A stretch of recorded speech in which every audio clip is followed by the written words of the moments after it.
एक सेठ से लक्ष्मी जी रूठ गई। जाते हुए बोली, मैं यहाँ से जा रही हूँ, अब मेरी जगह नुकसान आएगा, तैयार रहना, और अगर तुम जाते जाते मुझसे कुछ मांगना चाहते हो तो बोलो। सेठ बहुत समझदार था, बड़ी विनम्रता से बोला, माता नुकसान आ रहा है तो आने दीजिए, बस मुझे आप एक वरदान दीजिए कि मेरे परिवार में हमेशा सुख शांति बनी रहे। लक्ष्मी जी मुस्कुराई, तथास्तु कहा और वहां से चली गई। अब उस सेठ की 4 बहुएं थी।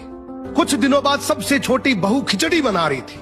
उसने खिचड़ी में नमक डाला और अपने काम में व्यस्त हो गई। तभी दूसरी बहू आई और उसने खिचड़ी को बिना चखे ही और नमक डाल दिया और वो भी अपने काम में व्यस्त हो गई। ऐसे एक एक करते तीसरी और चौथी बाकी की 2 बहुएं भी आई, उन्होंने भी खिचड़ी को बिना चखे ही उसमें नमक डाल दिया। अब रात को सबसे पहले सेठ खाना खाने बैठा। जैसे ही उसने खिचड़ी का 1 चम्मच लिया, उसे महसूस हो गया कि इसमें बहुत ज्यादा नमक है, और सेठ जी तुरंत समझ गए कि नुकसान आ चुका है। किसी से कुछ नहीं कहा, चुपचाप खिचड़ी खाई और चला गया। अब सेठ के बाद खाना खाने की बारी आई सबसे बड़े बेटे की। बेटे ने खिचड़ी का 1 निवाला लिया। उसने परिवार वालों से पूछा, पिताजी ने खाना खा लिया? उन्होंने कुछ कहा? तो बाकी सबने जवाब दिया, हाँ पिताजी ने तो खाना खा लिया, लेकिन किसी से कुछ नहीं कहा। तो बड़े बेटे ने भी चुपचाप खिचड़ी खाई और चला गया।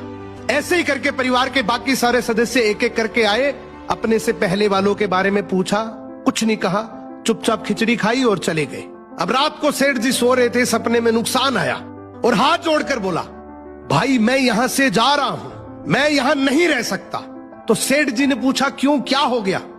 नुकसान बोला, तुम सबने मिलकर 1 किलो नमक खा लिया, पर मजाल है कोई किसी पर नहीं चिल्लाया, किसी ने गुस्सा नहीं किया, सब शांत रहे।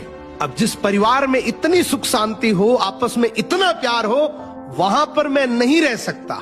निष्कर्ष कि जिंदगी है तो उतार चढ़ाव, दुख सुख, फायदा नुकसान सब चलता रहेगा, लेकिन जिस परिवार में आपस में लोगों में प्यार है, सुख शांति है, छोटे में आदर, बड़े में बड़प्पन है, उस परिवार का कोई नुकसान, कोई आपदा कुछ नहीं बिगाड़ सकती।